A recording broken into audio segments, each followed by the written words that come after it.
Blog Talk Radio.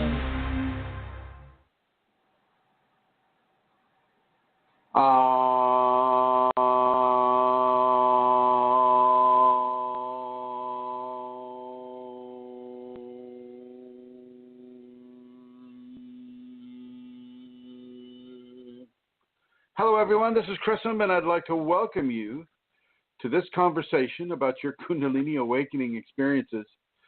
Today, we've had a little bit of a hiccup in starting the program, so I really want to do a sound check as quick as I can. I'm going to go over here to the chat room. I'm going to ask Kundalini O if you can hear me okay on the chat room, or guest. Any of the guests there, guest 443 and other folks, we've had a bit of a hiccup in the scheduling aspect of it. We made it for 3 a.m. instead of 3 p.m. And so, of course, the 3 a.m. show didn't happen. And so I want to make sure that I'm not just talking to the air. And I'm going to ask, can you hear? And we'll see if they have any responses there. Yep, well, okay. And even if I am talking to the air, then I want to welcome everybody to the program, all you air molecules to the program. And all you air molecules in the archives that will be calling in later on to because you're probably working now or sleeping now. And so I want to welcome you to the program. Welcome people in Facebook, as you know, as you may have known. If you don't know, I'll tell you right now. Amelia, she's taking a little bit of a break from Facebook, and so I'm not quite sure if that little triangle thingy on the Facebook notice for the radio show is up and running. Not quite sure how that works. But I'll be talking with her. She's actually going to be continuing to do the blog talk, at least this one. And so maybe we can query her about that. And so I'm checking the chat room again. I'm going to get started pretty quick here. Doesn't look like anybody is talking to me. Atlanta Seeker, can you tell me if you can hear the program? I'd appreciate it if you'd write in here. And I'm just going to go ahead, I think, and just start up. Well, I had all kinds of stuff kind of downloaded into me to talk about today, but in the last 10 minutes, literally in the last 10 minutes, I've had other additional scenarios come up, and these scenarios are difficult in the sense that thank you, Atlanta Seeker. These are difficult in the sense that they erode our levels of safety in the spiritual ascension process of the Kundalini. They erode our trust in these, in great personages of supposed love and supposed kindness and supposed caring, and actions of love and actions of acceptance and actions of spiritual safety that are false. False, certainly for the Kundalini awakened people, shall we put it that way.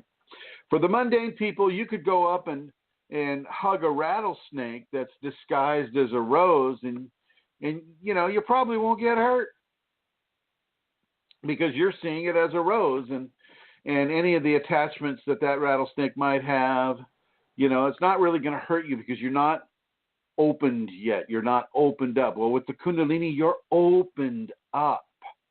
Okay. And so that rattlesnake, you'll see the rattlesnake for what it is. Depending, of course, how far you are into your process, you'll see that rattlesnake for what it is. For those earlier in the process, or those, in levels of resistance, wanting to cling to the mundane self, to mundane ideas, then you'll see a rose. You'll see a rose, but every now and again you might see a rattlesnake disguised as a rose. You go back and forth with that, and you may not have the level of discernment that you would hope. So this is one of the first things I want to talk about today, and I have a very clear download of the other stuff she wants me to say, and so I'll be saying that later on. I noticed that very few. I wonder. Well, I sure hope I advertise this thing right. Okay, all right. Yeah, it looks like I have Bo and I have some guests on here, and then somebody called Kundalini Awakening O,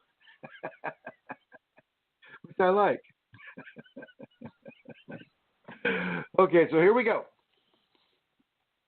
I'm going to suggest that people listen to the archive too, because we don't.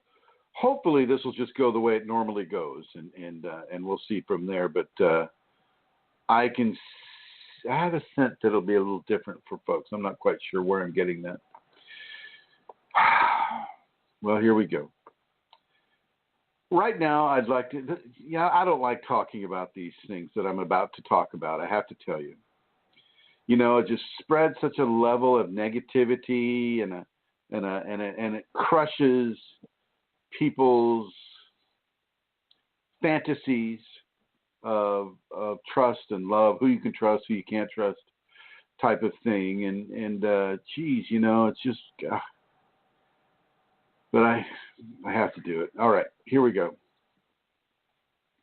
There are people that are considered great masters, even this day, going around and greeting thousands and thousands and thousands of people, and basically are not what they advertise themselves to be. Okay. One of these guys is Nityananda. He's a good-looking Indian guy that goes around. Now he's claiming that he awakens Kundalini. This was a Johnny-come-lately guy, but now he's I'm the great Kundalini master and blah blah blah. Before, the best he could do was teach people how to meditate. But now, somehow, in some way, and because a lot of money is involved, he's going around awakening Kundalini people, but he's not. You see, he's not. People come to him with the desire to have the Kundalini awakened. And when you have thousands and thousands of people, let's say, in the same room or in the stadium or whatever, and they're all there for the same purpose, well, they form like a vortex. And the vortex is what I've called before in the program an egregore. It forms its own consciousness, and so everybody there is there, and they stand, or he stands up, and he says, "Oh, he says, your Kundalini is now awakened," and it's not, but they want it to be so much, and he'll give them examples of what they should be feeling or what they should be experiencing, and lo and behold, they're experiencing and feeling that without actually having the Kundalini awaken. Now, I'm not going to be absolutist, and I'm not going to say this happens for every single person. I'm not going to say that. I'm sure some people just needed that little bit of a trigger, that little bit of permission, and the Kundalini would indeed be awakened, but or activated at least. So there is that. Another person that's coming around and doing all this stuff. And at the same time that this guy is falsely activating people, he is inserting entities into their process. I know I've gone over and over and over about the whole entity thing with people, but this is the truth. This is what's happening. And he's not the only one. Another one is even more popular than Nityananda is Amma. Amma is not what you think she is. I've had people Kundalini people go up to Amma and be completely infected with entities to the point where they have to go to the hospital and they have to get on heavy medication to keep out the voices that Amma gave them. Amma is a marionette for entities. Okay, her strings are being pulled by entities. And the entities are pulling her strings in order to attract people to her for her hug, for her love. It's like, oh, my child. You know, the great mother energy that she exudes, and that is, you know, fortified by all these people that want to believe and that want to, they need that mother. You know, they don't recognize the mother within themselves. They recognize the mother in Amma. And so once again, just like the mundane religions, it's an outside to in process, not an inside out. So you're just repeating the same mistake over and over and over and over until you start looking inside and then going outside. Put your clothes on first inside the house rather than going out naked and putting the clothes on outside the house. That analogy just came to me.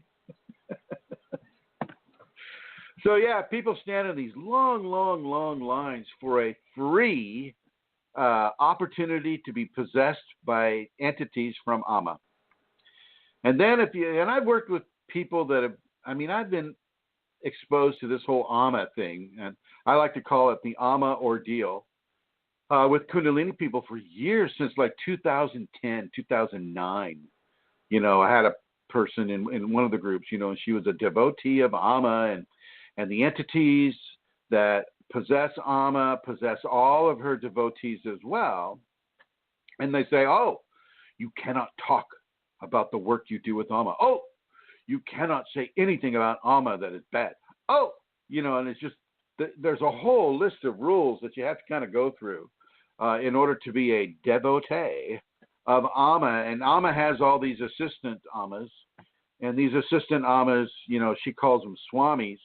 So these swamis go around, and it's like, you got a head swami for such and such an area.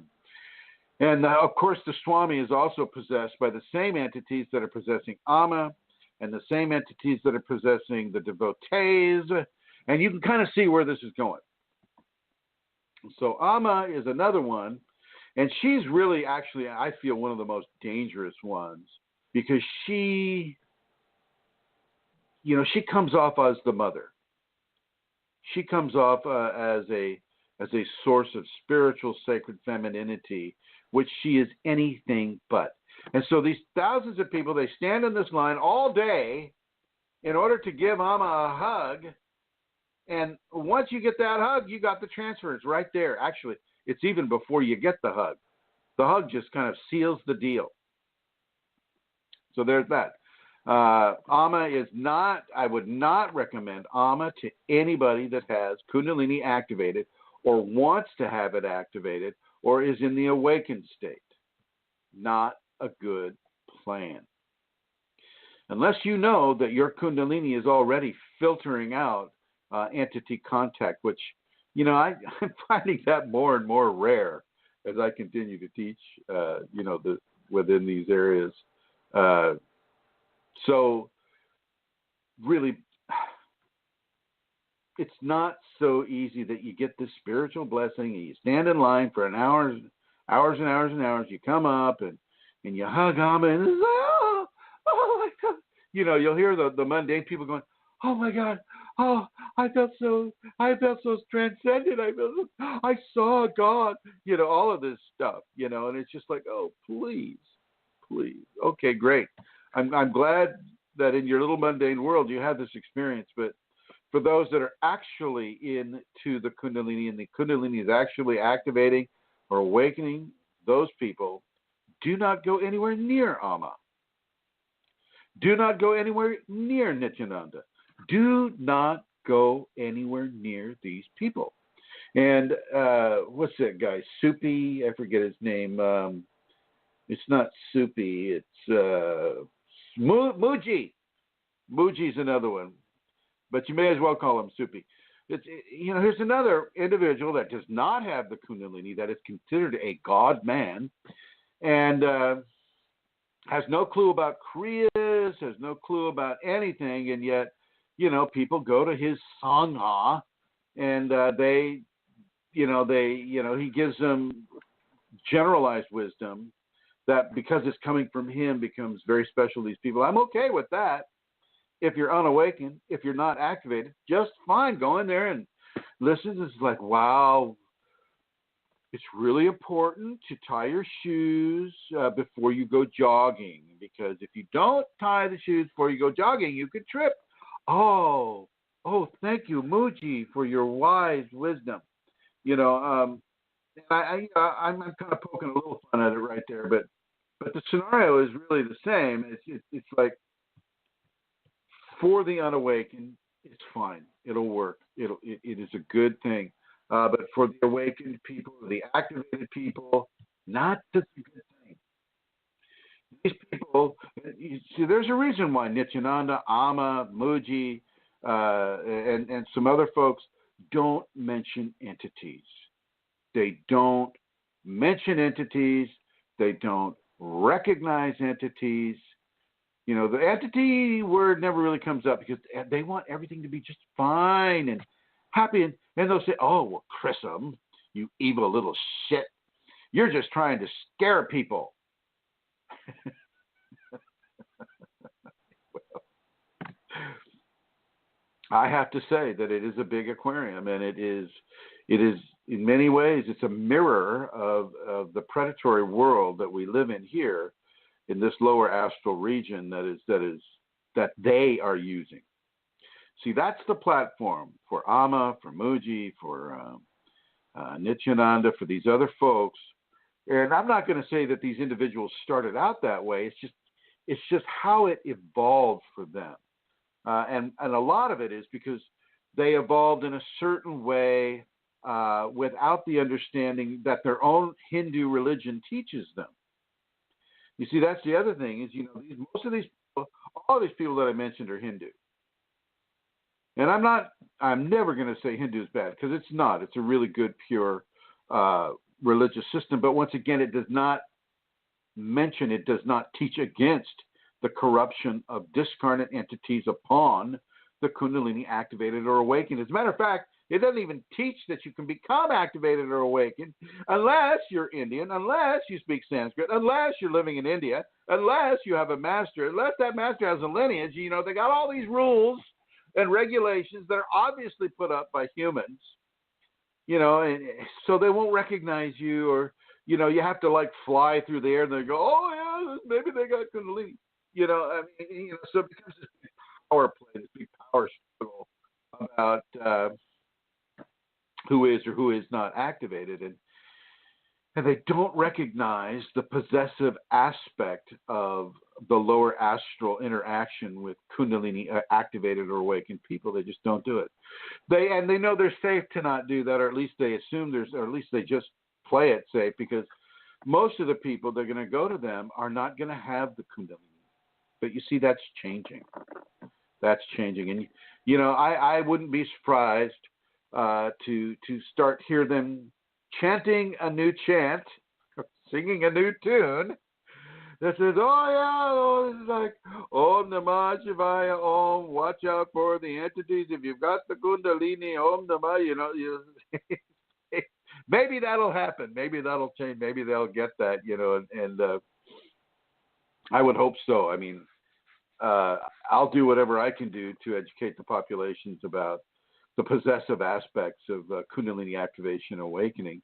There are those out there right now, though, who have just visited Amma. I just spoke to a person just a little while ago before the show, and she went to Amma. She already had Kundalini activated. She went to Amma, and she got infested with entities, literally infested.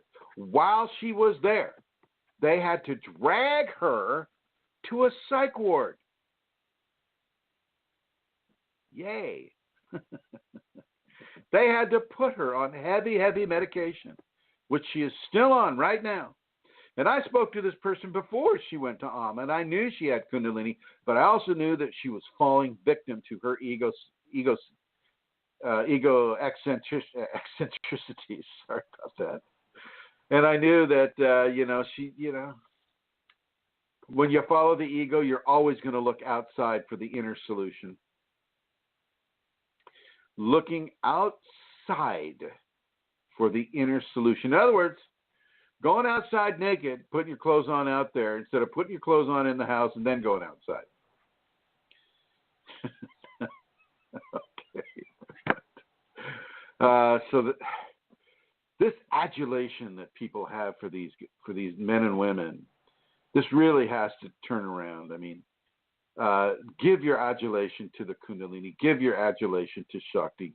And if you are going to go into devotion to a living person, and I've had people go in devotion with the Shakti in me, make sure they're doing it to the Shakti in that living person. Not to the living person. Separation. Okay. And also, really, really, I know that we're so programmed to look outside of ourselves for our solutions. But, imagine that you're in a classroom and you're taking a test and that you can't copy other people. You can't look over on somebody else's paper and copy down their answers, right? Your answers have to come from within. That's the whole idea of learning and progressing through learning, through education. Okay? You don't learn a subject by looking outside of your own equation with that subject. You've got to learn it from the inside first. Then you can go outside and compare. Then you can go outside and compare. Right? But no, you don't do that with an Amma, Nityananda, Moji, or Sai Baba, or Bob Benji, and I'm just making them up now. Whoever it is, you don't do that. You've got to recognize the holy divinity within yourself first. And if that holy divinity guides you to listen to a person or to get a hug, then fine. Then you go and do that, right? Making sure that they're not entities that are guiding you. You see, that's the tricky area, and the question that naturally comes up, well, how can you tell the difference between that voice that's saying, oh, go to Amma, she will be very good for you, from an entity that wants to corrupt you? Well, you have to look at how you're being directed. Are you being directed to meditate, to go within, to really explore the inner workings of your own energy first, your own soul first, your own Kundalini first? Or are you all of a sudden hearing a voice that's saying, go to Amma, she'll be very good for you? Which one do you think is the entity? And I'm going to ask that question in the chat room. Which one do you think is the entity? Come on, you guys, wake up, get off the toilet. Come on, let me hear. Which one's the entity? The one that tells you to go see Amma, or the one that tells you to go within and learn from your own Shakti? I wonder which one is the Shakti. Here. So here we go. Okay, all right. That's a very important subject, because these people are literally traps,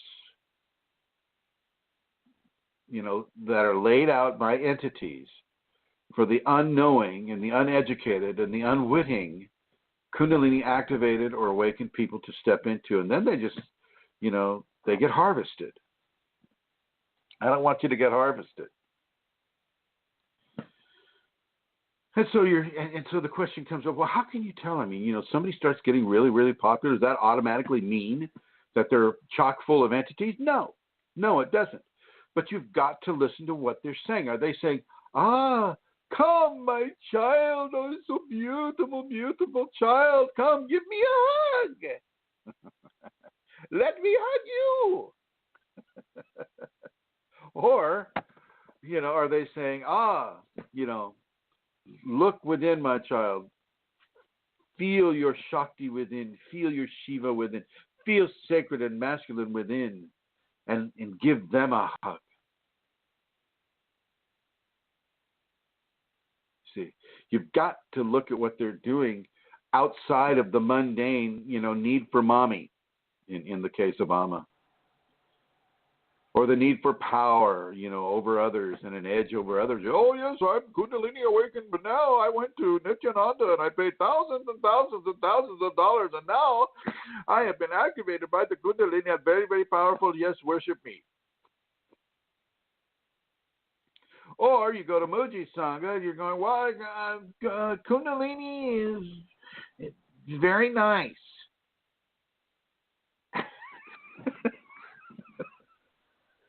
I know. It sounds. I'm being very, very ornery right now with regards to this, because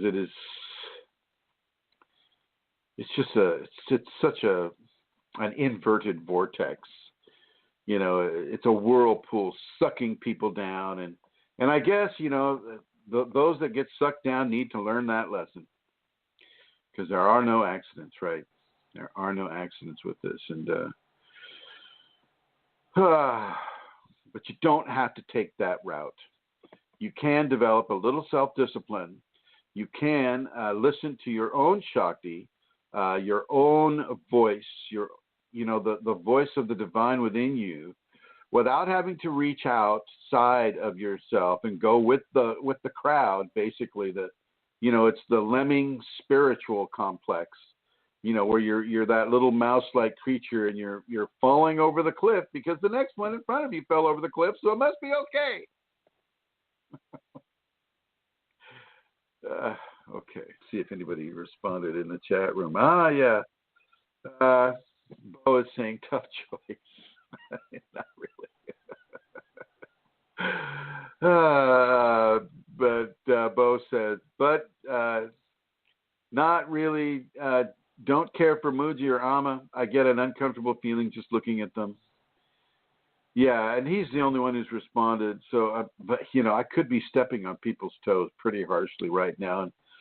And on the one hand, I want to apologize because it's causing you pain. On the other hand, I won't apologize because it's an important thing not to get totally dominated by entities. Keeps you out of the psych ward. Really, it does. I mean, just go to some of the shows where we had Vincent on, and Vincent was totally dominated by entities and trying to get out from under them. Goes to Brazil, goes to different parts of Brazil, goes to Brazil a number of times, and is currently in a psych ward in Germany, and it can really be a life-changing experience, typically not for the better. I want your life to be changed by the Kundalini for the better, not so that you can feed millions and millions of entities your energy and at the same time, incarcerate yourself in a chemical prison by virtue of a psych ward. Okay. I would have to have a list of names of popular gurus that are traveling around. And if I just see the name, I'll know if they're entity infested or not. So I can't, I don't know who all these people are that are traveling around. Peace Pilgrim, I think, is good. That woman is good. The guy that they canonized, Father Pena or something like that, he was good. Reminds me a lot of St. Francis of Assisi. Looking around here in the world, she's showing me the globe.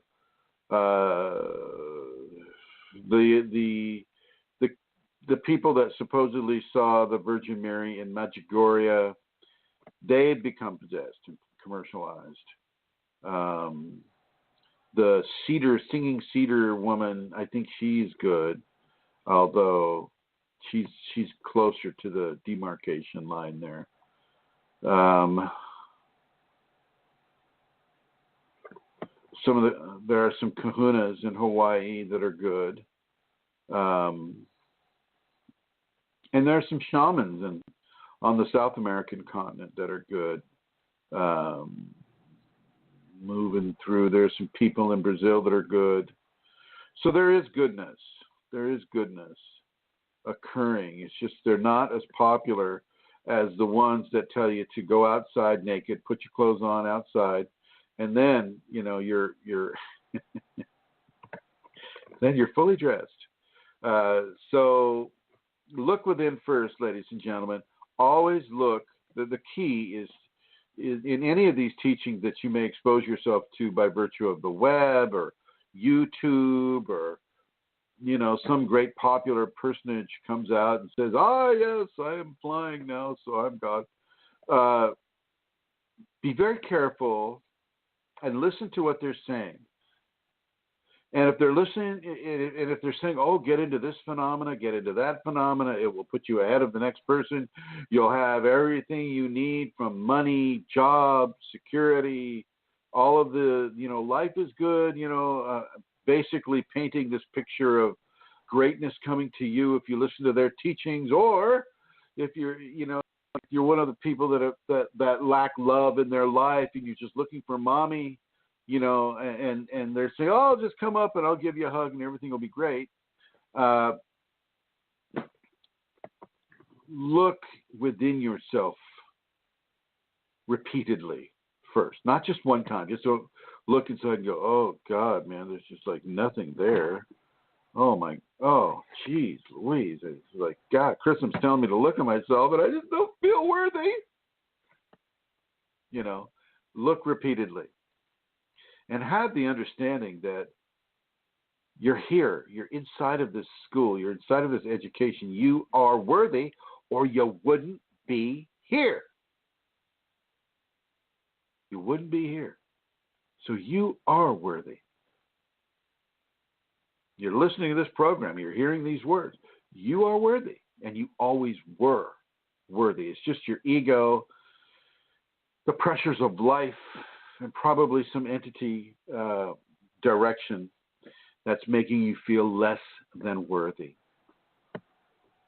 Less than worthy.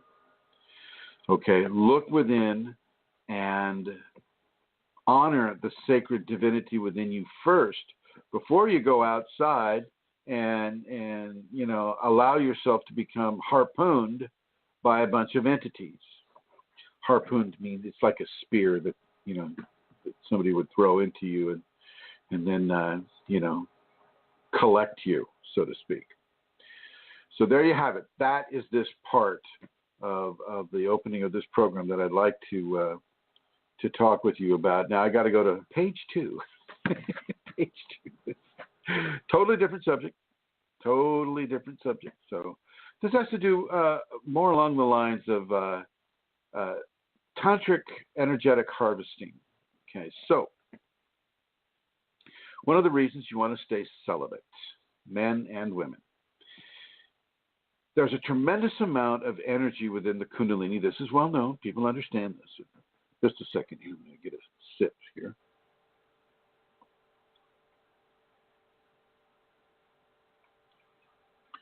Oh, yes, a little bit of tea. There's a tremendous amount of energy in the Kundalini.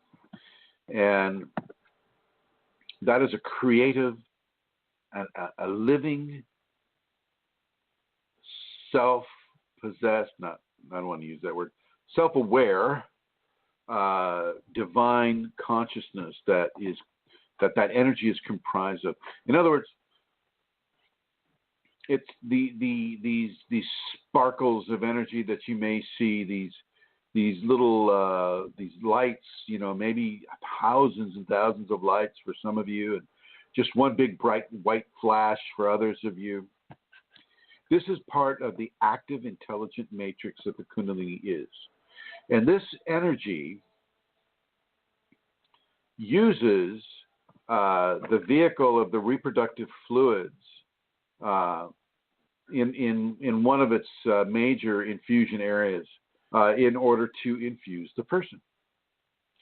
And as I mentioned before, celibacy conserves that energy, and that And that in turn that allows the Kundalini to do the work that it's doing with you.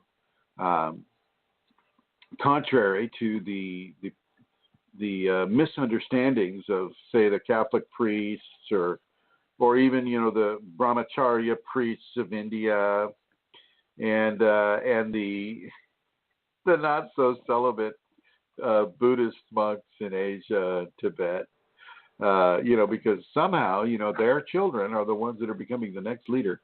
I guess that would be celibacy nepotism. Anyway,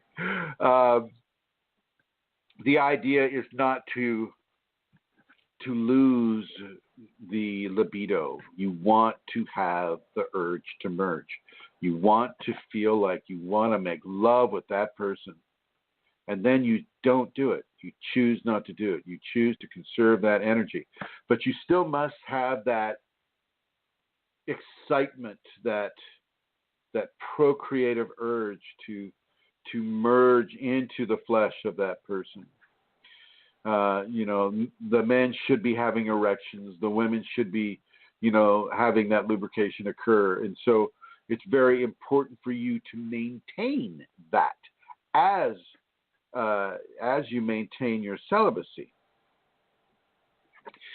This accentuates the infusion to a very, very palpable degree. I mean, to some of you will just, you'll get so horny that you kind of won't know what to do with yourself. You look at anybody of the opposite gender or anybody that you want to merge that way with, and you just like, that becomes a domination of your mind. And part of that is to feel it, but not allow it to dominate how you are with yourself and how you are with other people. So you don't masturbate. Okay? You're not going around saying, well, my Kundalini compelled me. No.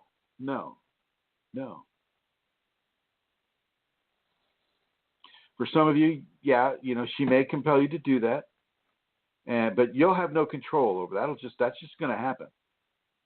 Okay? For the most part, you need to conserve these fluidic expressions. You need to do it, and you need to be able to bump yourself up into this next level of higher consciousness that this extreme level of libido will take you. The libido is a ladder, and it's not, it's a ladder that goes up and it goes down. I mean, if you cave into the libido, then you're going to go down, and your process is going to be somewhat undermined. If you go up, well, then what? You're facing another challenge when you go up, and you're controlling the expression of sacred fluids, and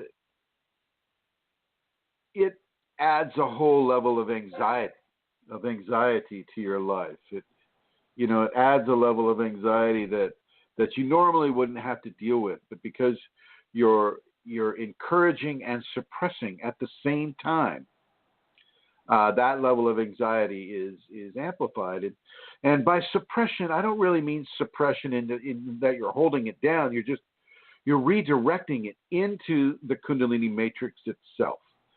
So you're consciously redirecting reproductive, fluidic, and orgasmic energy into the Kundalini matrix. And, that really, really, really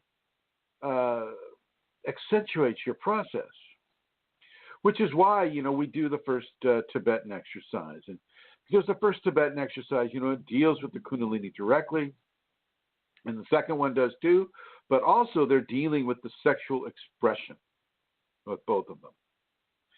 And this isn't easy. This is not easy because here in the United States, and I think in other parts of the world as well,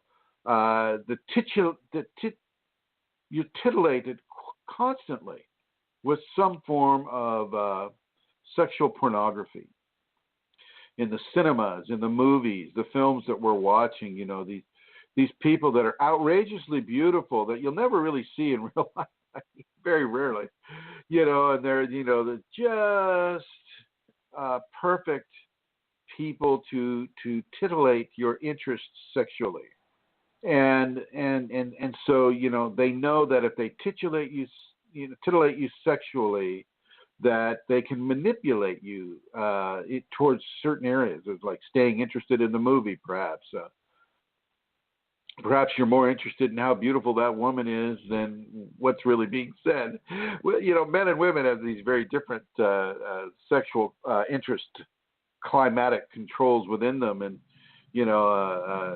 beefcake, as they call a beautiful man, or a pinup girl, if it's what they call a beautiful girl. These are all designed to titillate you sexually. Well, those of us within the Kundalini, you can have that happen. You just have to realize that you are not going to put your body in a position to actually engage in sex with that person, either in your mind or certainly not with your body. You're giving that energy to the Kundalini, but you're stoking the heat. You're stoking the campfire. You're nourishing the interest. And as you nourish that interest, you give it to grace. There's a certain point where you just give it to grace. And it's just like, it's from a clenched fist to an open hand to grace. Clenched fist to open hand. You give it to grace. You can actually use that movement with your fist, clenching, is like, I'll just use a man, for example. The man has this tremendous erection, and he's just really, really, really just so hot with libido, so hot, so turned on. And he's just going, no, I must give this to my grace. I must give this to my grace. And the clenched fist and the open hand, I give this to my grace. The clenched fist and the open hand, I give this to my grace. And it doesn't necessarily bring the erection down, although that can happen. But it's really a reformatting of the primal drive. Okay, we are taking the reproductive drive to replicate and to preserve the species, and we're turning that energy towards the Kundalini within us that allows us to become much more than a spirit in a body.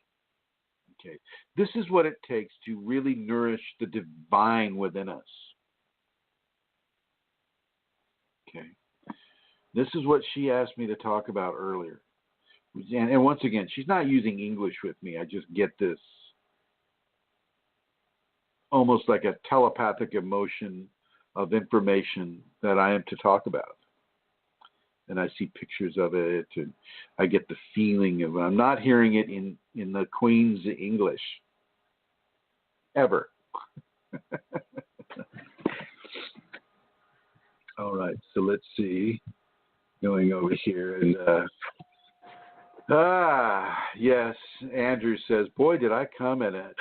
And then Life Energy says, laughing out loud, I always wondered where to draw the line. Thanks for the guidance. And then Andrew says, it's like we're cattle being led about by the nose ring of sex. Oh, wow, that is a very good analogy, Andrew. That is an excellent analogy. So true, so true, so true. Going back to the previous conversation about these people that we go outside for. One student of Nityananda called me once trying to promote me, told me that he saw through the third eye and I was in great danger or something. Very weird guy. This is what they do. Now that is a very clear entity. God, these thousands of people come to these Nityanandas, these Amas, these whatever, and they're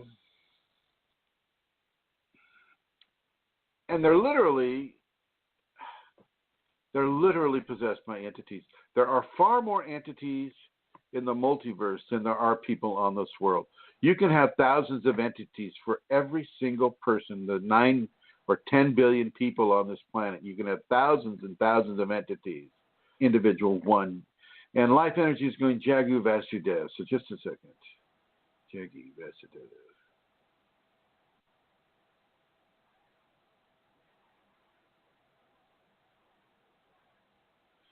Jaggi Vasudev is on the line. He started out pure, but he's slipping. He's slipping now. So you need to look at what he is teaching. What is he teaching? Is he teaching you to look at him? Is he teaching you to look outside of yourself? Or is he teaching you to look within and to follow that which is within? The Isha Foundation. Yeah.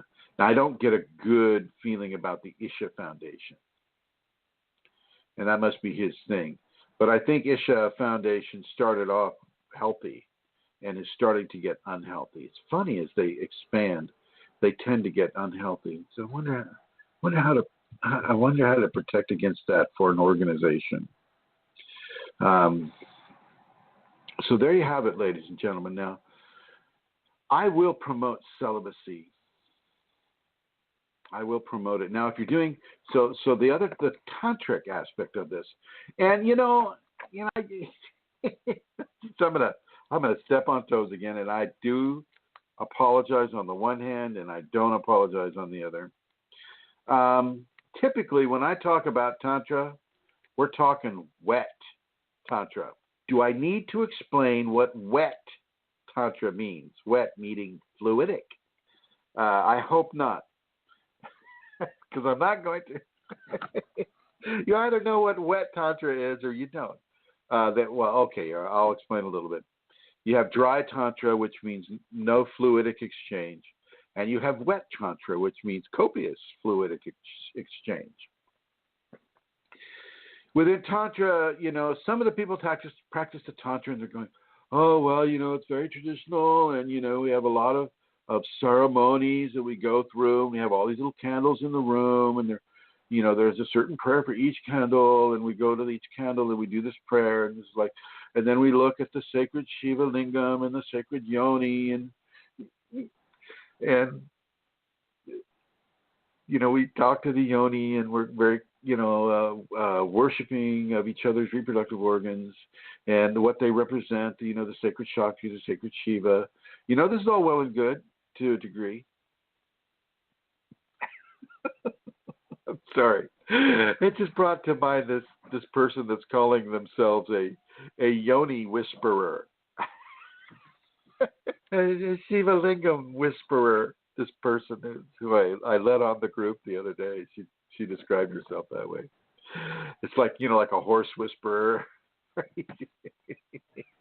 Anyway, so those are areas of tantric exploration that I think are fine. But it is all a prelude to wet Tantra. And you can just jump right into wet Tantra.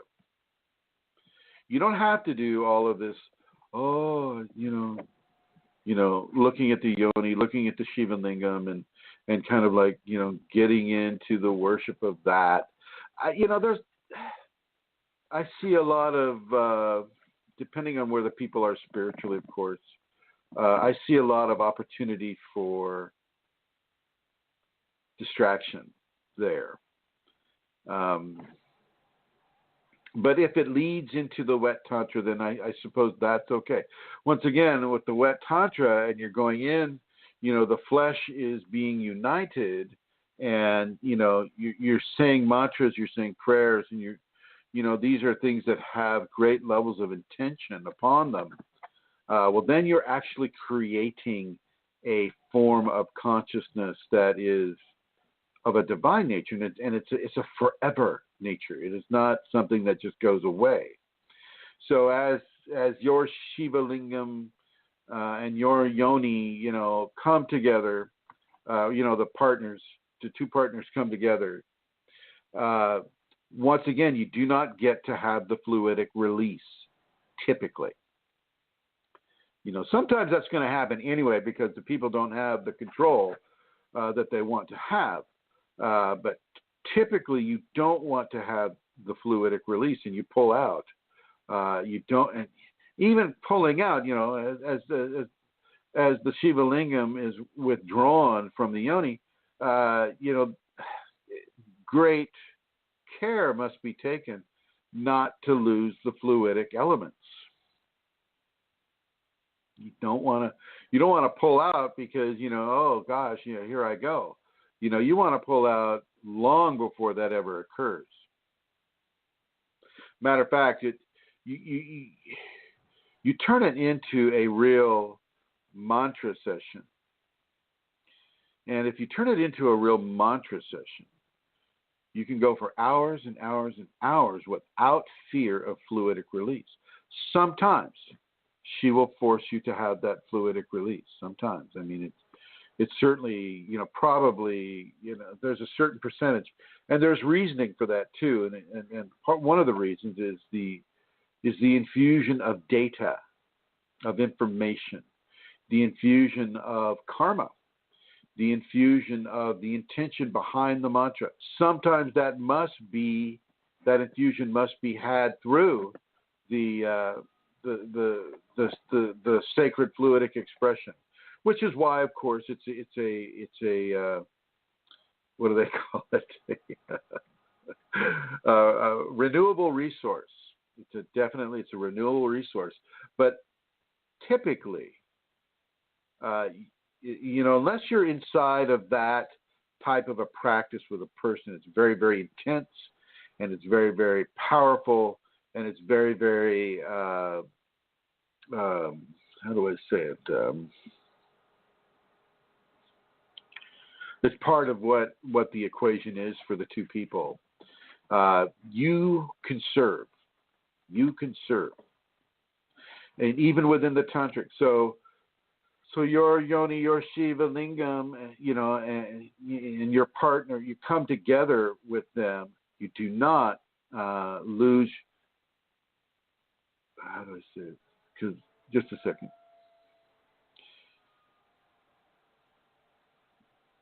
There are certain elements of the fluidic experience that will feed each other. The excretions of the yoni will feed the Shiva lingam, and the pre-ejaculate secretions of the Shiva lingam will feed the yoni. Those are fine. Those actually have a lot of power to them. Okay. And as you continuously say the mantra and you continuously mix those elements, just those elements, those will feed the Kundalini very, very well. Use the expressed reproductive fluids, the sperm, the semen. You don't use that, okay? And there are deep levels of yoni excretions that you don't use, okay?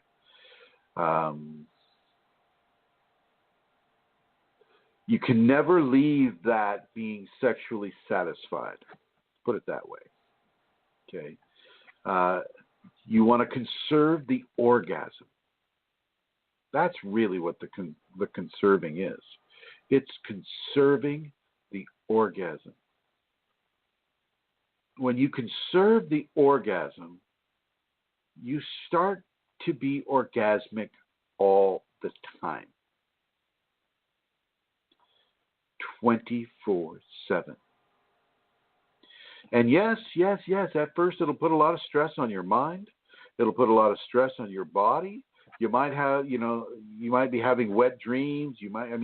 It'll put some stress on you, but you must do that. This is really the entrance into the physiologics of the divine flesh. Physiologically, you have to change. There's a transformation taking place.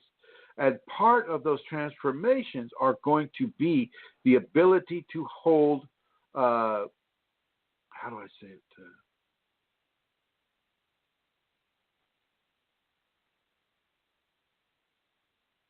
The ability to live in a constant orgasm.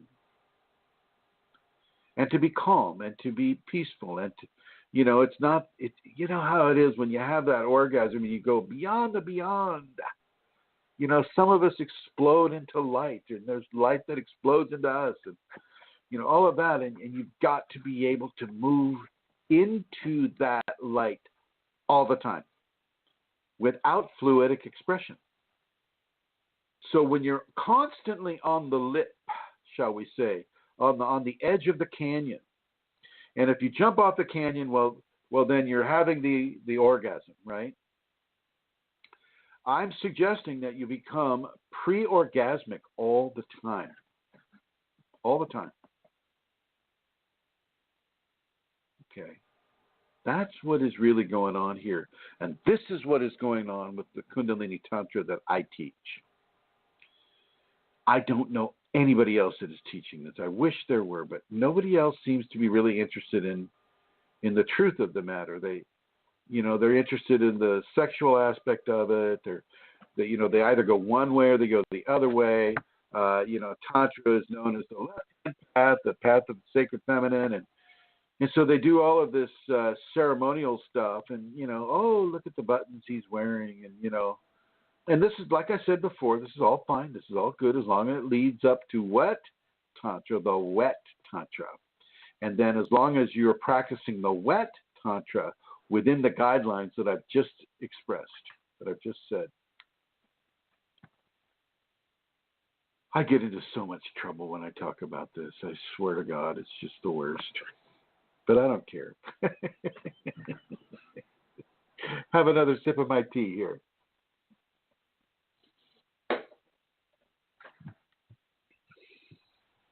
All right, let's see.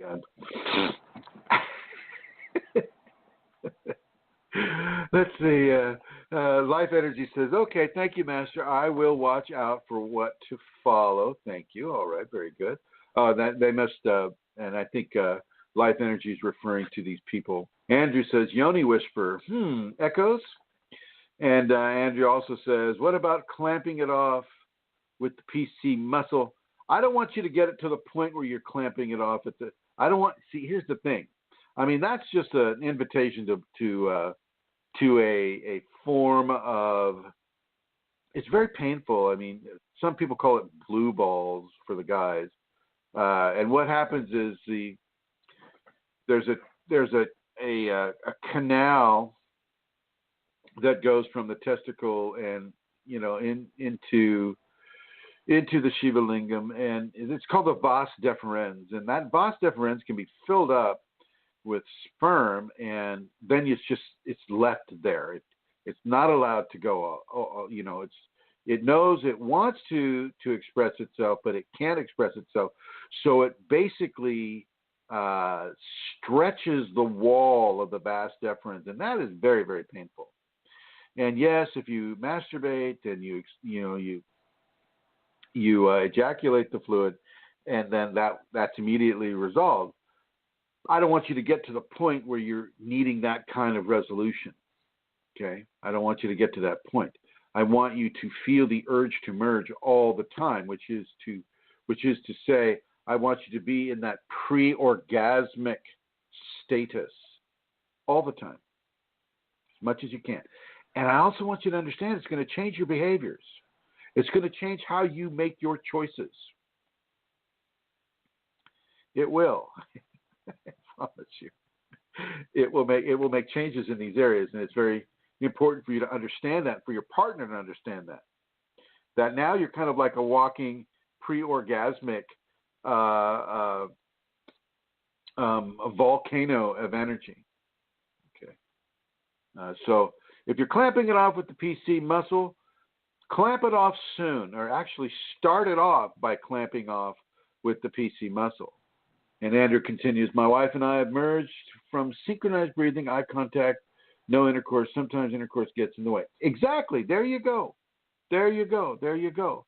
And that is a good way. That is a good precursor to the wet tantra. But that is something that actually can, as you're moving through life, through your day, and you're not doing the wet tantra right there, but you're moving through life. You're working, doing all these things, and you can just look at her or look at him, make that contact. Boom! You've just thrown some more fuel on the flame. You just nourished that libidinous merge point towards continuing pre-orgasmic orgasm. You see, when you have the orgasm and you have the ejaculation or the fluidic response, both men and women, that energy is given away. That energy just goes out into the ethers, okay? When you hold it within yourself, it stays within you. It feeds the 23 trillion cells of your body. It accentuates the Kundalini that's already there. The Kundalini uses that. So it's important for you to do this work this way. If you are into the whole Tantra thing. Now, as I said, I get in a lot of trouble with the Tantra people because I'm totally teaching areas that are, first of all, extremely sacred. They don't like having their sacred stuff divulged. And yet this all comes straight from my Kundalini. So you know what? If the Kundalini says it's to be spoken about, it's to be talked about, it's to be communicated, then so be it. I will do it. And if this creates a lot of Kundalini awakened and activated people on this planet, good. Good for this planet. All right. I have the honor to introduce a person who is taking a great long break from Facebook, and I totally understand why. She is the source of this program, this radio show. She's my great friend, and I would like to introduce Santara Kundalini. Hello, Santara. I just surprised her. I'm sure she's like going, "What? Hi, Chrism. What?" Am I coming Hi, through there, please? How are you? Hi, everybody. I'm good. Thank you very much. Yes, I'm taking a break from Facebook, and it's really interesting, I can tell you. Yeah? Well, how does it affect you? Well, there's various reasons why I'm taking it, but I've been given to take a break from Facebook, and I was really enjoying it. And then about 2 days ago, I got the addictive element came to me where I started wondering what was going on. And I couldn't believe it, I wanted to go back on and see how everything was going, and it was just really interesting how, I think in a way how dependent we can become on that form of communication, Well, So it's interesting. I was just reading an article about that. Is how, and its algorithms can actually control our behaviors. Well, of course it can, and we often. Yeah. I found a few times as well, Chrism, that what I did revolved around clicking in and out of Facebook. I mean, it was kind of scared me because I hadn't realized it, Yeah, I totally understand, and for me it's a little different because even since the Yahoo group, which you were familiar with, Yeah. I've always used it as a teaching platform. I've never used it as a social platform for myself, so to speak. It's always, the Skyping, it's always to teach the Kundalini. The Yahoo groups always to teach the Kundalini. The Facebook groups always to teach the Kundalini. If you look at my Facebook page, it's just full of teachings. Yeah, true. I think that when you go about it that way, like certainly you could do that, it modifies how Facebook is allowed to affect you. Yeah, because you're not up there it does. sharing. I popped a zit on the left side of my nose today. Oh my God, it was. You're not talking about those personal areas. Oh no, and I don't even do that. I share very What? little in that way. But even so, there's a part of me that kind of missed that, Anyway, so it's very interesting, Chris. Very interesting. I just want to say that it's your voice. Your voice is very powerful, and people miss it, and so you can know that. But it's very nice that you're continuing with the blog talk. So thank you for that as well. And I am actually continuing with Messenger, because I have an Amelia Facebook Messenger, which I don't really use at all. Actually, Messenger is on my phone all the time, and so people have been writing to me, and I do talk to people on Messenger. And so that's good. And actually, I had two people. It's interesting. I had two people contact me about Tantra Chrism. Oh, really? During the week. So it was, yeah. So it was really good to hear what you were saying there, and I'd have my own experience. How do you feel about what I'm saying there? How does that feel to your community? Well, one of the things that happened to me, I was never like to use the word Tantra. First of all, I think it's totally misused in the world anyway. I mean, I know one person that got onto me. It really wasn't about Tantra at all. It was about, to be honest with you, it was about, people using that as a way of being promiscuous, to be honest.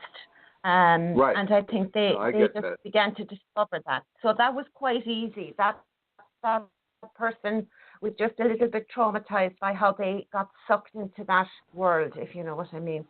But for me, when I had my awakening event, as I call it, back in 2007 in Corfu, when I came home from there, Kundalini gave me a tantric practice from herself, that I didn't have any previous experience of. With my husband. No. So that was really interesting. I used to say, because I was way on my own prison, and I might have been.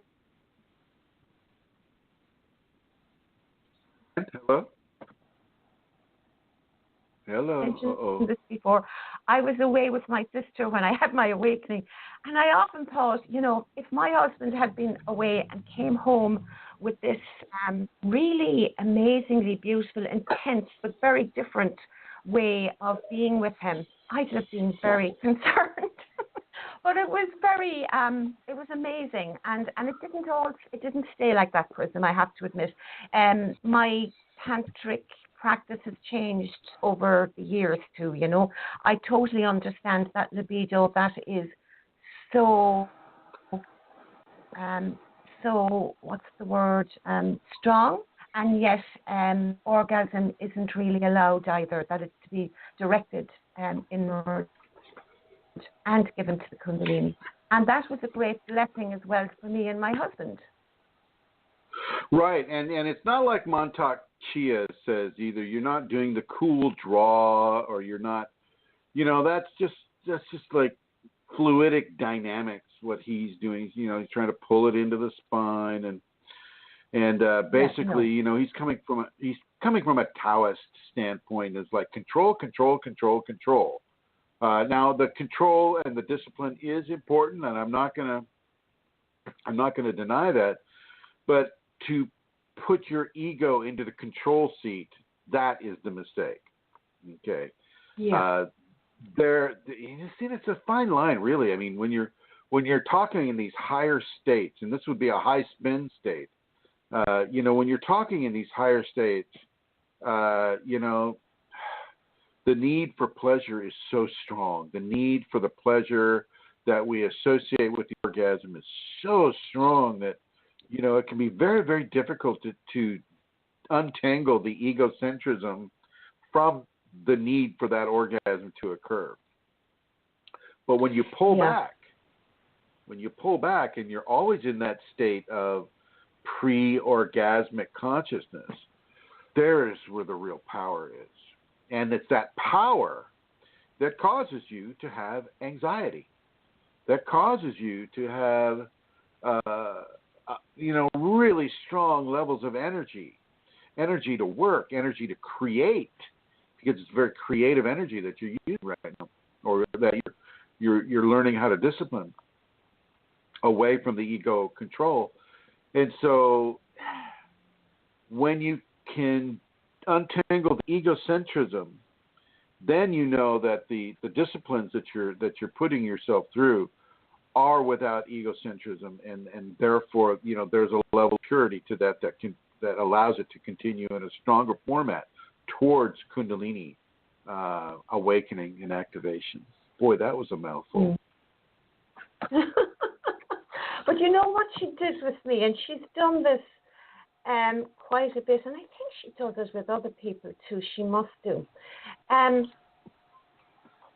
When that, I'm going to call it that tantric, those tantric experiences came, and that need for, we say, orgasm, that wasn't there. It wasn't. I just knew, because she controlled how that was to go. So it wasn't an egoic, let's say, manipulation at all. It was she controlled it, and that went on for a couple of weeks with me. But then it stopped. But because she had demonstrated it to me, through me, well then when I began to feel that, when the ego, let's say, was returned into the desire for the orgasm, because she had shown me that where I didn't have control, where she really worked it with me and did it for me, well then I was able to understand on a more on a different level what I had to do, and she left me, come into that then myself with that struggle. Yeah, you had the memory. You had the memory engram. Yeah. Absolutely. Yeah. And that's the thing is she'll teach us that way. She does teach us that way. She'll give you the experience, and she'll form the memory engram or the reference point, and then she'll say, "Okay, do it." Yeah, that's right. And you're there, and you're kind of going, "Well, hello, what? Can we go back to the way it was?" Because yeah. Where's the workbook? No. He's going, "No, you know, I. So, yeah. That's totally true. Yeah. So, and then you've got to do it. It's like when she takes away the desire. We even say for smoking or food or any of these things, and it's easy. For me, anyway, she gives it back to me again then, and I have to do it then, consciously surrender and do as I know it's to be done. So yeah, it's. So I agree with what you've said there in all that you said. It was good to be reminded of it, Chrism. Hello? All gratitude to Kundalini. So, yeah, definitely. Yeah. God, it was just so weird. Anyway, okay. So, I am open to answering some of these questions over here. Looks like this could be Her Holiness, Indra. Hello, Indra. You're on the program with Chrism. Hi. Hi, Chrism. Hi, how are you? Good. How are you? I'm well, thank you. How may I help you today? Good. Okay, so can I give you a quick Amma story really quick?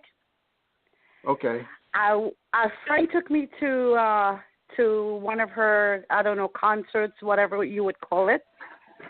But I've never heard of her before, so I was activated and didn't really knew what was happening to me. So I went in there, and there was a lineup for miles. So someone came up to me and go, "Do you have a health issue?" I said, "Well, I fell and I hurt my spine really bad." So they told me I'm a nudist, and send them to ask me this question. I went upstairs. They took me. I bypassed the line. They took my friend and I. We got seated, and there was a person who came around asking if you wanted a mantra from her, you have to agree to give her your soul. Holy moly! I grabbed my friend's hand, and I said, "Listen, this is the red flag. Let's get out. That is not kosher for a human being to ask for your soul. This is a red flag, and I'm telling the rest of the people, let's get out. If you guys are not leaving, I'm leaving. That's not kosher. And my friend got up and go. Yeah, but that was the thing. It would not have been Amma, the human being. It would have been Amma, the human being possessed by entities that are doing that. And really, and, when they say, well, Amma knows this, and it's really what they're saying is, Amma's possessing entities know this about you, and they could see your activated state. They could see, what your energetic potentials were, and so they certainly would be interested in harvesting Indra for sure. Wow, because thank God I went upstairs, did not know of my activation. I had the energy crawling inside of me, so I thought I was possessed by a snake. That's what the church told me. So I went up there not knowing what this person was about. As soon as we got seated, a person came around and go, if you want a mantra from her, you have to agree to give up your soul. I looked at my friend, I grabbed her hand, and I said, this is a red flag. Let's go. Get out. She go, are you sure? I go, I am 100% sure. Let's go. And we left. God, that she would even have to ask you if you're sure. Yeah, she did. And so that was my experience. These people do this. These people that are homeless or they're having a difficult time in life, they'll be more than happy to give their soul. Now, and it's very different because Kundalini will also ask you for your soul. So, Chrism, what would have happened if I did not, catch on and said, okay, yes? They would have been harvesting. You'd be infested right now. Your life would have been completely changed. Yeah. I've met the people that have done that. Okay. And you'd be spreading. You'd be spreading entities too. Everybody you touch, anybody that could possibly be harvested would be harvested. Your child, so to the your people, husband, Right. Go ahead. Your child, your husband, your workmates, your family, your mom, your dad, aunt, uncle, cousins. Everybody that had any propensity towards energetic consciousness, awareness, or just, like you were at the time, ignorant, innocently ignorant, and yet extremely powerful in that phase. That's why they cut you in front of the line. They cut me. Listen, the line, there were like thousands of people lined up, and she came right to me and said, do you have a health issue? I said, well, it's not really permanent. I fell off a flight of stairs, and I'm really, I'm hurting. My spine is hurting. You got to remember, it's not her that came to you. It's them that came to you. Wow. And they could see your lit candle from a distance. Wow. This happens with a lot of channelers too. It's the same thing with the Abraham Hicks people, the channelers that are doing, Abraham Hicks is one of them. I've dealt with people that are, trying to come from that. And the only channeler that I know of that isn't damaging is dead. His name is Edgar Casey. And he didn't have that kind of effect on people. He wasn't trying to steal their soul through this or that. And when the Kundalini, comes and the Kundalini says, well, you must be willing to give everything that you are, give your soul, give your life, give control of your life, give everything that you have to me. And to some extremes, they'll say, give it to the teacher just to see if you will. Yeah. And it's all a test. And that is doable because really, if your Kundalini or if the teacher has your Kundalini, then the Kundalini has your teacher. So you're not giving it to anybody but the Kundalini. That's true. That's the test. She's tricky. Yep. She's tricky that way, let me tell you. Yes. But yeah, and this goes on and on and on. Sai Baba. So we got to be really careful. Yeah, but it's not careful. It's like, oh my God, they're all out to get you. You just got to look at how you demonstrate egotism. How you search for pleasure at the expense of what? Friendships, at the expense of your divine equation. How do you search for pleasure at the expense of your need the not to be Kundalini. greedy, or Kundalini's never on the table. No, I mean like you. Never, What you're saying is you're risking your Kundalini for pleasure. Well, what see, kind of pleasure? You never are. You never risk Kundalini. I mean, it's not yours to risk. It's itself. Okay. Yeah. Okay. But what you can do is Gotcha. you can risk your awareness. Wow. And the teachings Right. that it's giving you. Well, that's a great story about Amma, and it totally.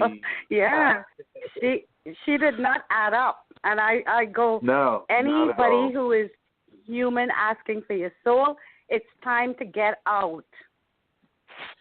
Well, yeah, I mean, and it's not like you're really ever allowed to give that. That is not your mundane choice to make. So Right. that's false. Right. So there's falseness all through that. You don't get to say, "Oh, I give you my soul," because your soul does not belong to your mundane consciousness.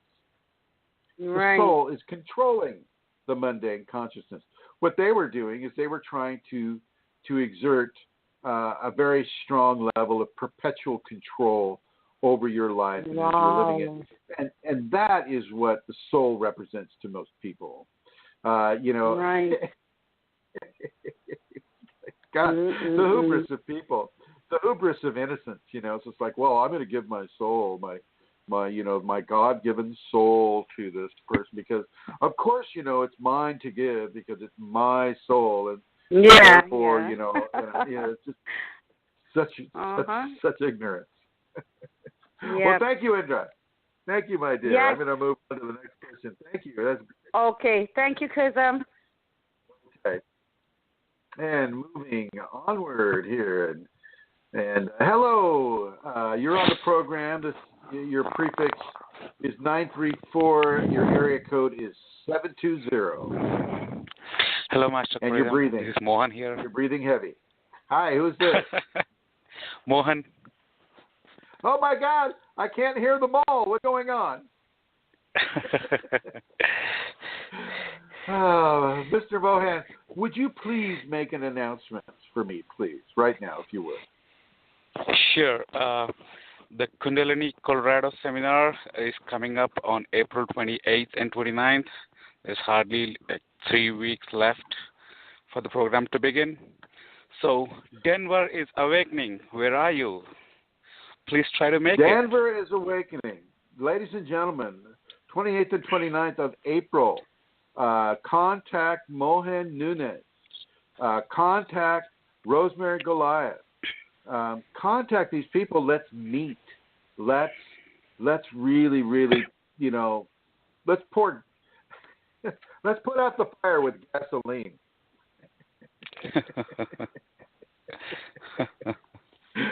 Yeah. So thank you. Now, Mohan, did you have another question or anything you wanted to add? Yes, I do. I have a question. So, do you think that Nityananda doesn't have Kundalini at all? The who? Nityananda? Oh, no. I mean, he doesn't have Kundalini in the activated or awakened state. I'm sure he has it dormant in the base of his spine. I saw lots of videos about him talking about Kundalini, how to awaken it. So when you said he doesn't have, okay. He doesn't have it, and I was informed, my Kundalini informed me of Nityananda back in 2009 before he was really, really popular like he is right now, before he had sex with those Bollywood stars and they burned a lot of his ashrams, before he was doing all that. Mm-hmm. And I could tell that the guy, at that time, he was only really teaching just meditation.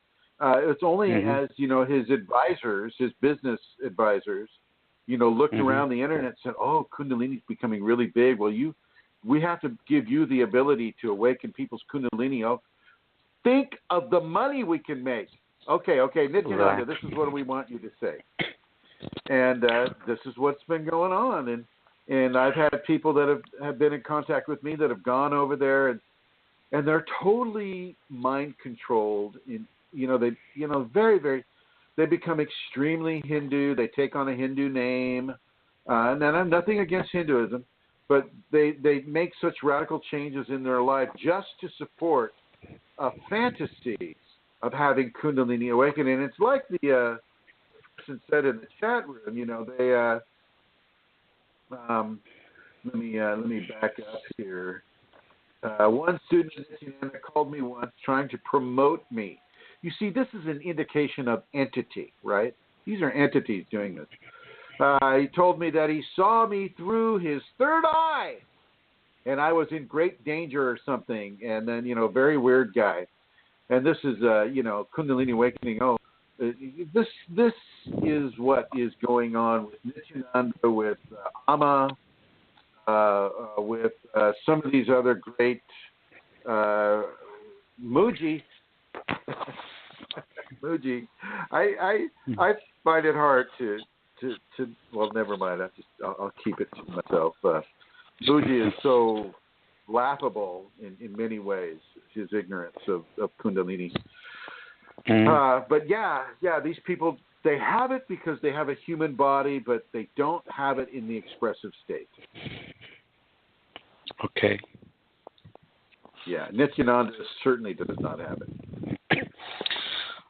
Okay, and how do we know if somebody has entities attached with them, and those entities are trying to lure you into something? How do we know that? Yeah. They'll use fear all of a sudden. Well, I feel like a long time ago, I was just a normal person. I had the Kundalini in the activated awakened state, but I was without a teacher. I didn't know what not to do, what to do. And so I'd go to a party, and like in Sacramento, I went to a party at Sacramento, California, and I sat down. I was never good at parties. So I didn't know how to really socialize that well. And this guy stood behind me, and I immediately knew he was totally possessed by entities. And I felt the vibration. But see, that's me. And I was very sensitive that way. For typical people, if your friend is like doing what this person said, you're in great danger, or they're trying to scare you, or they're trying to manipulate your ego in some way, well, then that there is entity control with that. You're in great danger because he saw me through his third eye. And it's just like, first of all, he's bragging about what he thinks he has, which is a third eye, which he doesn't have because he's possessed by entities. Mm-hmm. And second of all, he's promoting fear in a way that he cannot really prove. He cannot really, using fear as a hook to try to get under the skin of the individual. And this happens quite a bit. This happens online all the time. Now, I told this woman that I was talking with earlier, I said, you really we need to work together more to help you learn how to navigate this path. And she, life would get in the way, and she couldn't do it because of her work, and we couldn't do it because of this, we couldn't do it because of that. And then all of a sudden, she just goes, well, I guess I'm going to go to a Amma. And she kind of blew it in a way, because now she really has it bad. That was literally like putting out the entity fire by adding gasoline to it. Right. And so you have to really look at what level of noble behaviorism, Mohan, are these people expressing? Are they forgiving? Are they gracious? Are they promoting a fear? Are they promoting responsibility for your actions, for your thoughts? How are they acting to you? And so you don't want to give energy to them in any way, shape, or form. Oh boy, and I'm looking at you right now, Mohan. You're doing really well. There's a lot of grace with you. She's showing me. You don't want to give them access to you until you know, either through your Kundalini or through their behaviors, where they're coming from. A lot of people don't know. Most of them promote shortcuts. That's what drives me crazy. Like what? Like they say that come to this program and you are Kundalini awakened person, or your third eye is awakened, or whatever. But suddenly what I feel is like, if somebody needs to be an athlete, he has to work for it. There is no shortcuts. You cannot turn into an athlete overnight. Oh yeah. So well, there are short paths. There are definitely short paths, but they're not very good paths. They're usually really, like taking ayahuasca with mixing all these drugs together. It can make like doing mushrooms and then going and asking to meet God. Oh boy. And that will send you, and I know I've worked with people who have done this, and that will send you into crazy land for a long time. People cannot handle, in the limited form, the presence of God unfiltered. Right. If God has to, the light and the consciousness of God is so powerful that if you were to see it unfiltered, you're literally going insane. Right. Yeah, those shortcuts look very tempting for people. Like, even for me, sometimes when I see that somebody is doing miracles, like, it would look tempting, but suddenly I feel that, well, you must be ready for something. If you want to gain something, you need to have the ability to retain that in you. If you're not ready and you're given so much, you don't know what to do with it. You can't handle it. Well, they go right into the ego with it, and that's why so many people won't get it. But the entities will tell them they have it because they know that person's going to go at it from the ego perspective, and that's what the entities want. They want that. So yeah. Right. Yeah, there is so thin line between entity and like knowing your ego is speaking or your entity is speaking. Like people don't get it. Like people they think that I'm having this, but they don't know whether the entity. Absolutely correct. You're right on target with that, my friend. Well, hey, please make the announcement one more time so we can awaken Denver. Yep. The Colorado Kundalini Seminar is going to happen on April 28th and 29th, and there is hardly 4 weeks left for it. Please try to make it and sign for it as soon as possible. And what number can they call, Mohan? Yeah, they can call my number 720-934-1751. I repeat, 720-934-1751. All these details are on the Kundalini events page. The Kundalini events and seminars with Chrism. The event is there on the page. They can get more information from there. That's on the Facebook page. All right. And Master, one more question. Yes, sir. One more question. Sorry. So can somebody take your soul? Can somebody what? Your soul? Oh, what they can do is they can mess with your consciousness. A soul is not allowed to be given, so that's a lie. Okay. Right. As far as taking the soul, they can take your awareness. They can take your consciousness, but There is no taking of the soul.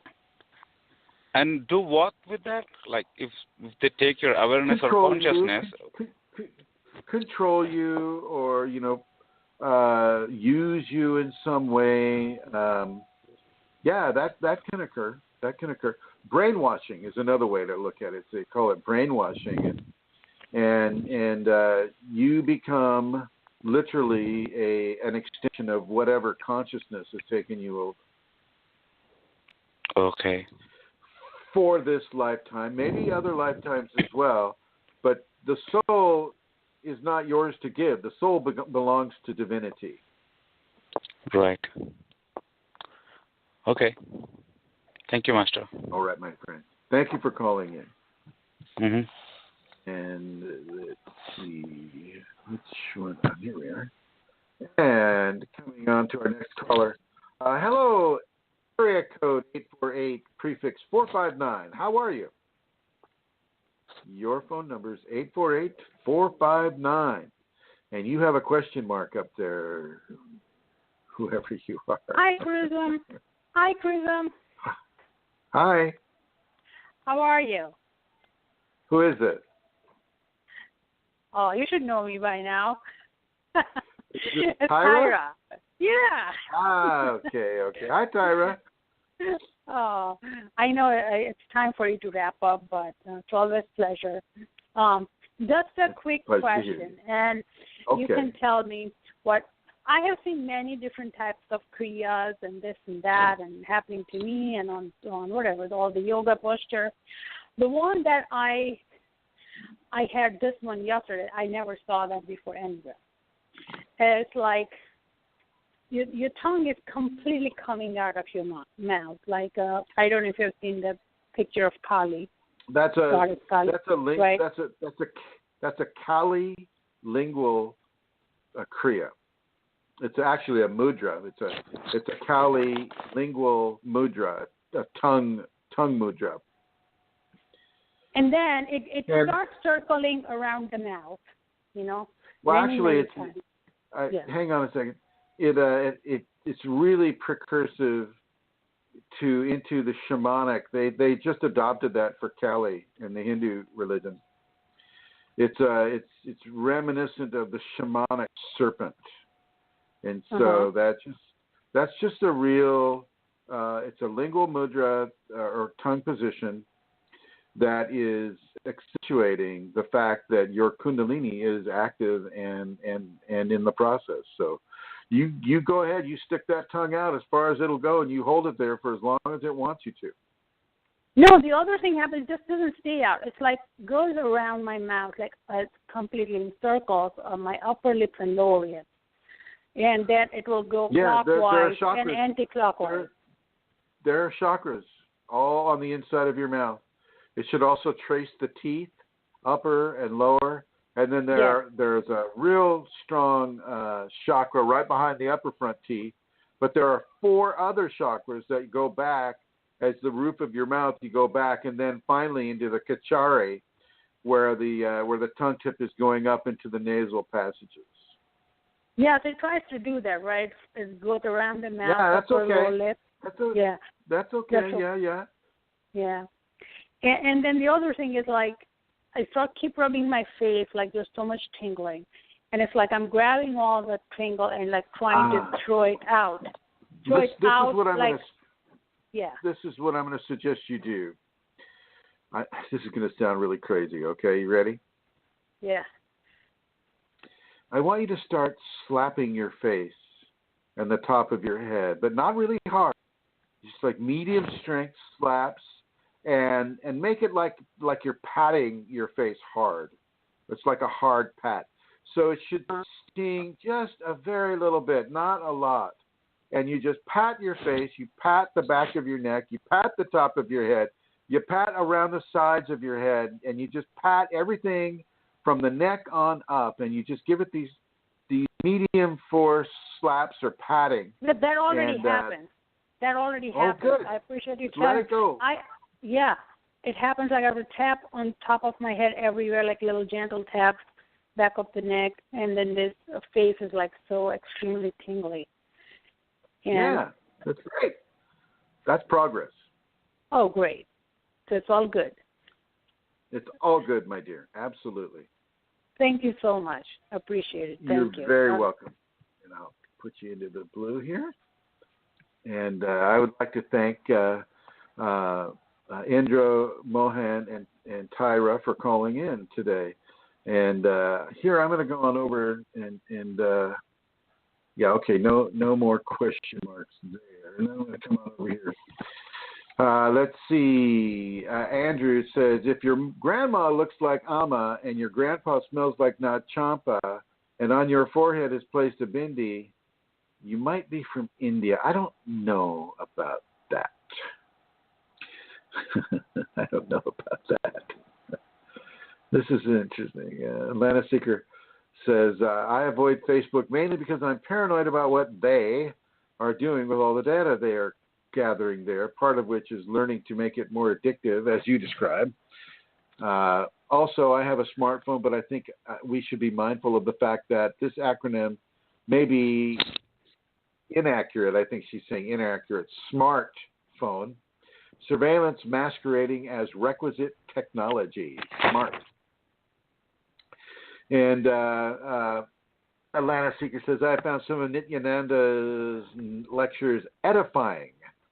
I like the way he disses absurdities in Western peoples. Example, God resting on the seventh day. In Hinduism, God never takes rests or takes a vacation, LOL. Well, how does he know that? Oh, I guess it's in Hinduism.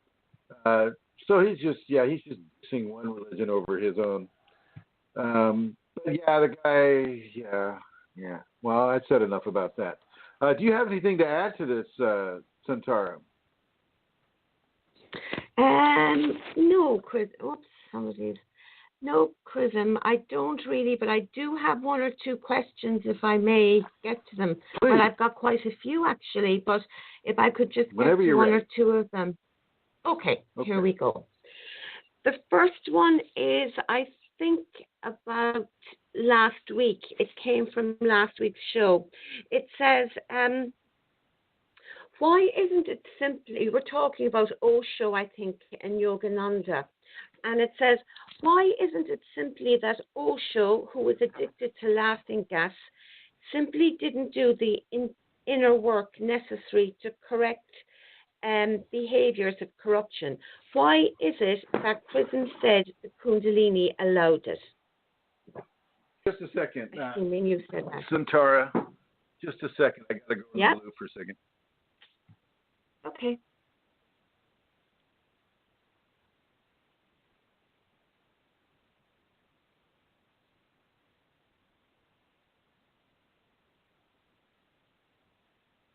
Okay, so while Chrism is in the blue, I think it's Chrism is in the blue. I'm just going to tell you about the seminar that's going on there in Germany, and that's happening at the end of May.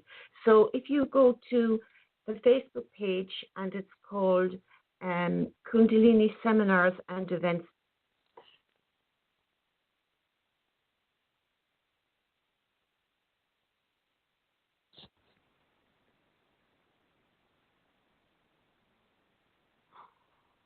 Chrism?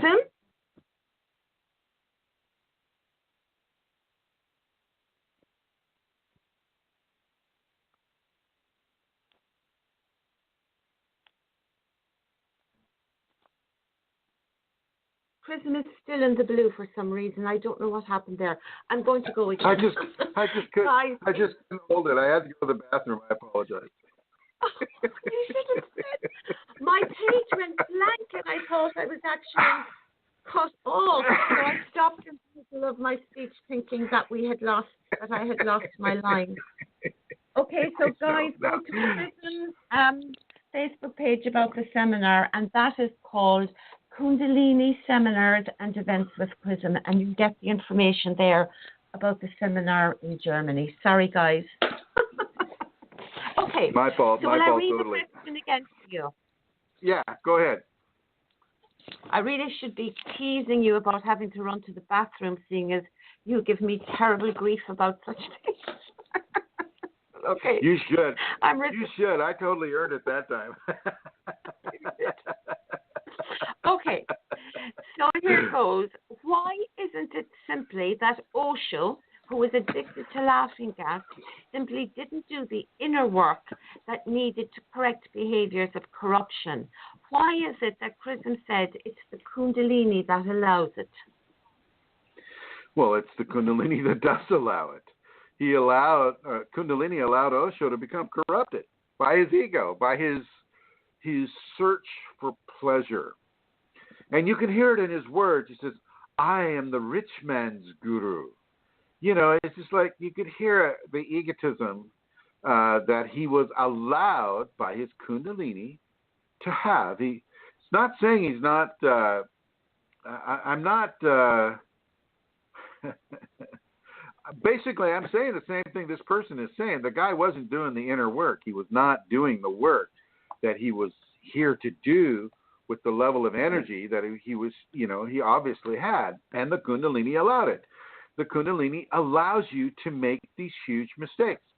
If you have the Kundalini awakened and you're, you know, a bright, beautiful soul, and you're helping a lot of people, and your ego says, hey man, I am so Kundalini awakened, I am going to walk right off of this cliff and I'm going to fly. Well, the Kundalini's going to let you do that. Off the cliff you go. Probably not going to fly. You know, at least you'll fly, but you'll be flying in a downward direction. Okay.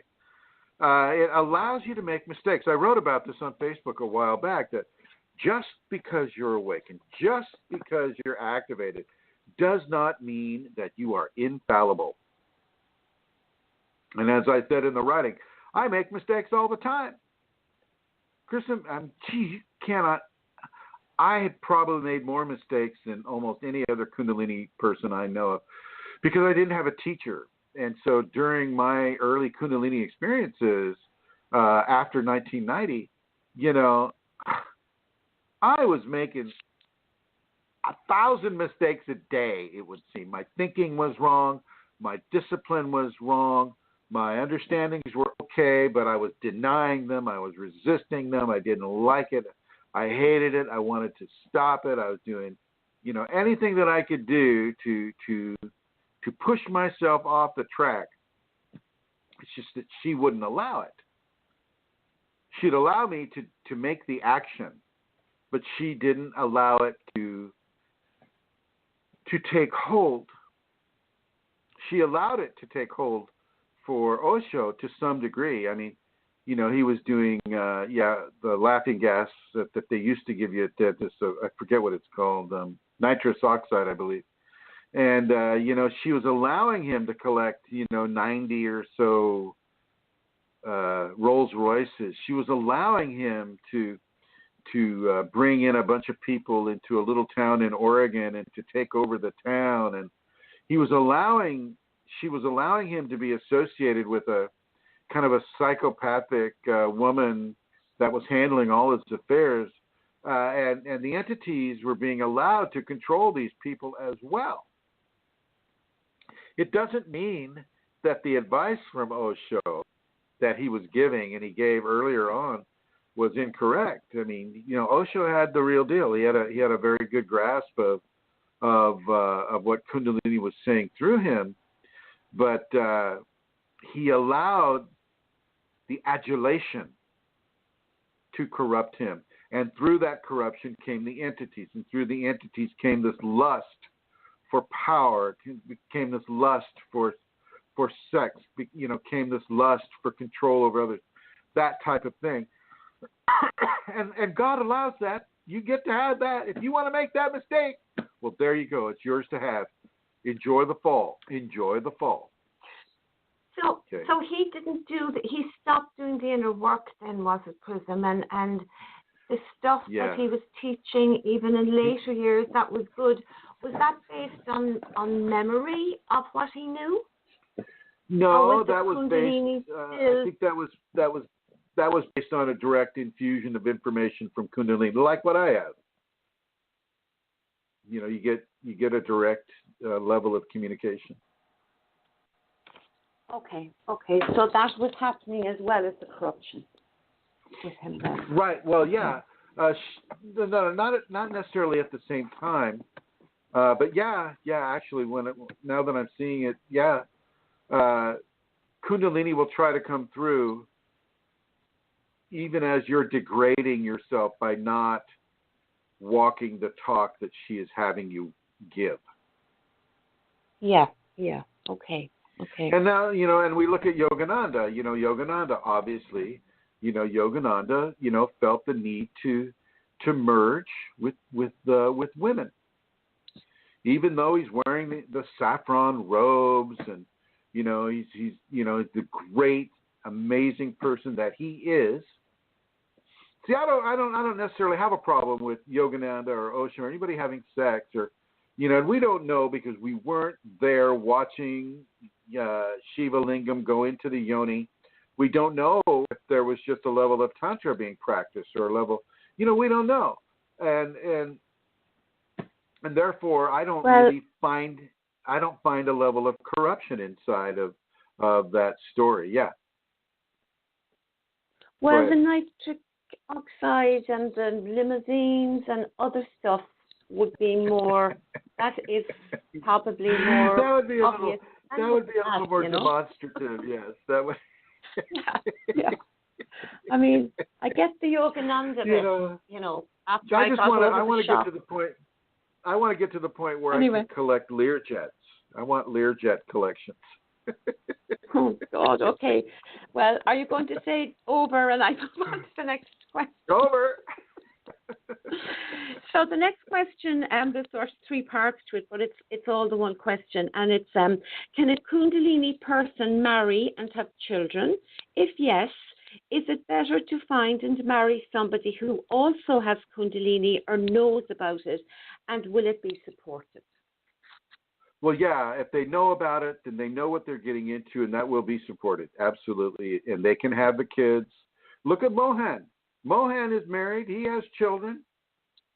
And he is golden. He has a beautiful radiance going on within him.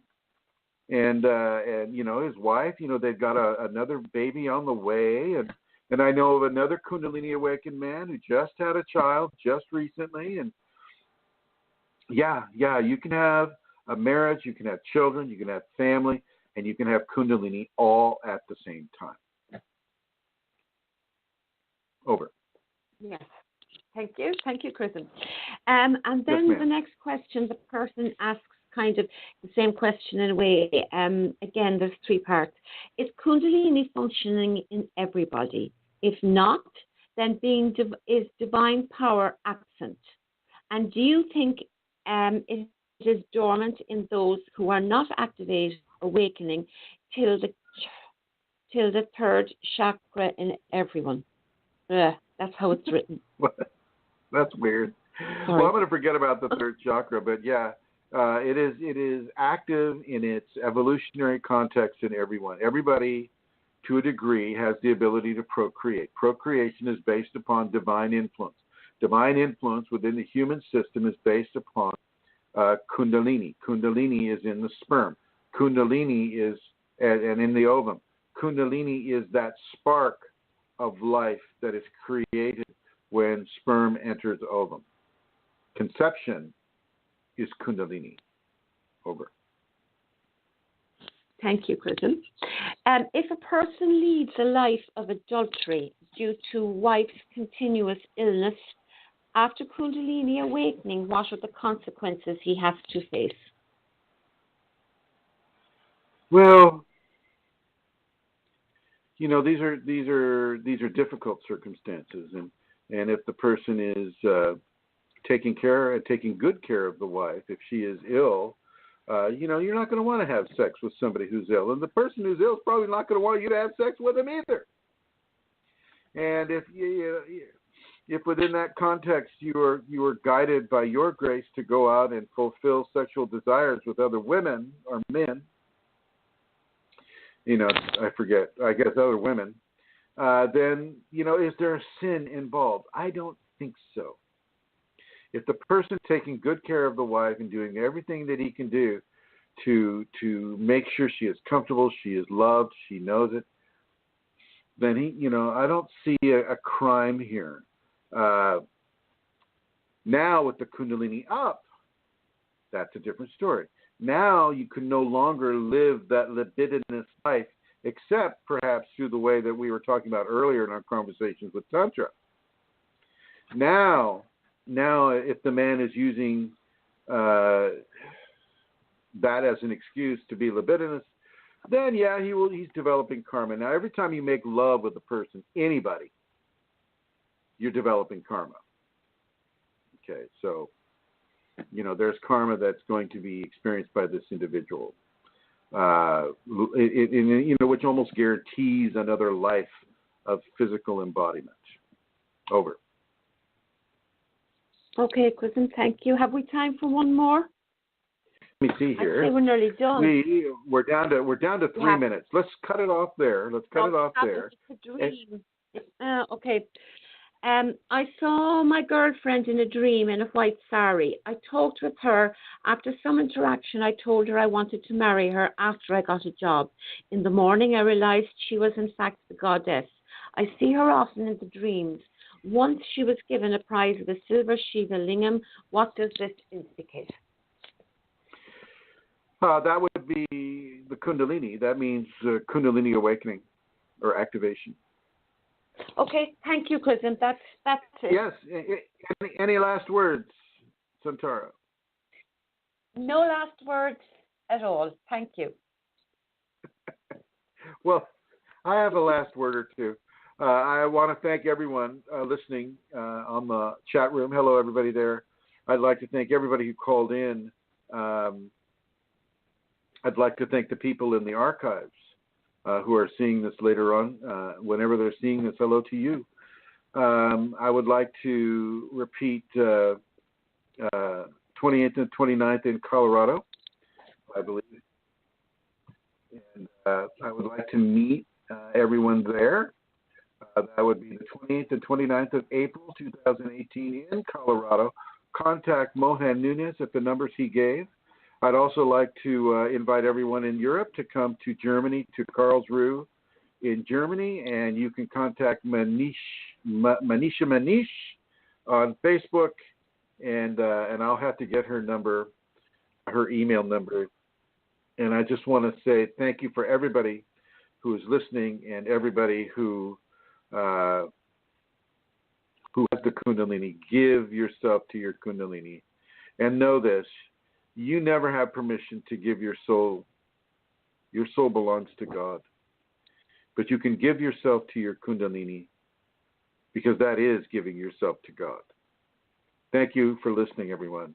Here we go.